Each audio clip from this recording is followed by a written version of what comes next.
អត្ថប្រយោជន៍7យ៉ាងនៃផ្លែខ្នុរដែលគេស្គាល់ថាសម្រាប់សុខភាពនឹកស្មានមិនដល់ខ្នុរជាផ្លែឈើដែលផ្ដល់អត្ថប្រយោជន៍ជាច្រើនដល់រាងកាយមិនធ្លាប់មានជាពិសេសពាក់ទងនឹងការថែរក្សាស្បែកនិងការថែរក្សាភ្នែកនេះតែម្ដង 1. ចិញ្ចឹមភ្នែកនិងស្បែកផ្លែខ្នុរសម្បូរទៅដោយវីតាមីន A ដែលជាសារធាតុចិញ្ចឹមជួយបំប៉នភ្នែកឲ្យអាចមើលឃើញបានច្បាស់ហើយក៏ជួយការពារជំងឺភ្នែកឡើងបាយនិងជំងឺភ្នែកឡើងបាយផងដែរលើសពីនេះទៀតខ្នុរក៏មានសារធាតុប្រឆាំងភាពចាស់នៅលើស្បែកផងដែរដូច្នេះការពារស្បែកពីកម្ដៅថ្ងៃនិងមិនបង្កភាពជ្រីជ្រួញផងដែរ 2. ល្អដល់សុខភាពឆ្អឹងកាល់ស្យូមដែលសម្បូរទៅដោយខ្នុរចូលរួមចំណែកនៅក្នុងការថែទាំឆ្អឹងរបស់យើងយ៉ាងមានប្រសិទ្ធភាពវាក៏ផ្ទុកនូវវីតាមីន C និងម៉ាញ៉េស្យូមផងដែរនេះជាជំនួយដ៏សំខាន់នៅក្នុងការធ្វើឲ្យការស្រូបយកជាតិកាល់ស្យូមទៅក្នុងរាងកាយ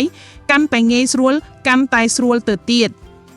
3. ល្អដល់សរសៃប្រសាទផ្លែខ្នុរមានសារធាតុចិញ្ចឹមសំខាន់នៃប្រព័ន្ធប្រសាទដូចជាជាតិធីអាមីនជាតិនេអាស៊ីននិងសារធាតុរះដែលជួយជំរុញដំណើរការនៃខួរក្បាលនិងប្រព័ន្ធប្រសាទឲ្យមានប្រសិទ្ធភាពវាជួយបន្ថយភាពអស់កម្លាំងឬស្ថានភាពនៃសាច់ដុំខ្សោយផងដែរ 4. ព្យាបាលពងបែកខ្នុរ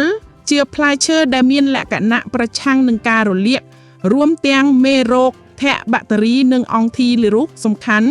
វាក៏មានសារធាតុប្រឆាំងអុកស៊ីតកម្មដែលជួយការពារកោសិកាស្បែកពីការបំផ្លាញផងដែរដូច្នេះវាមិនចម្លែកទេដែលខ្នុរអាចព្យាបាលដំបោងនិងពងបែកបានល្អនោះ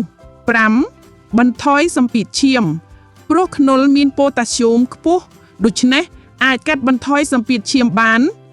នោះមានន័យថាការទទួលទានផ្លែខ្នុរនឹងជួយរក្សាសម្ពាធឈាមឲ្យមានតុល្យភាពបណ្ដាលឲ្យមានរោគជាតិនៃជំងឺបេះដូងស្ទះសរសៃឈាមរួមទាំងបញ្ហាដែលបណ្ដាលមកពីអបុលប្រក្រតីរបស់សរសៃឈាមត្រូវបានកាត់បន្ថយបានផងដែរ 6. ការពារភាពស្លេកស្លាំងព្រោះខ្នុរមានជាតិដែកនិងម៉ាញ៉េស្យូមនិងជាតិដែកជាសមាសធាតុសំខាន់នៃកោសិកាឈាមម៉ាញ៉េស្យូមជាធាតុសំខាន់សម្រាប់កោសិកាឈាមសដូច្នេះវាអាចជួយការពារភាពស្លេកស្លាំងថែមទៀត 7. ការពារជំងឺមហារីកព្រោះខ្នុរជាផ្លែឈើដែលមានសារធាតុប្រឆាំងអុកស៊ីតកម្មវាក៏សម្បូរទៅដោយសារធាតុ Phytonutrient និងវីតាមីន C និងសារធាតុចិញ្ចឹមទាំងនេះជួយការពារជំងឺមហារីកប្រភេទផ្សេងៗបានផងដែរព្រោះសារធាតុចិញ្ចឹមទាំងនេះជួយការពារកោសិកាក្នុងរាងកាយមិនឲ្យត្រូវបានបំផ្លាញក៏ដូចជាជួយជួសជុលការរោគរលាយដោយខ្លួនវាផងដែរ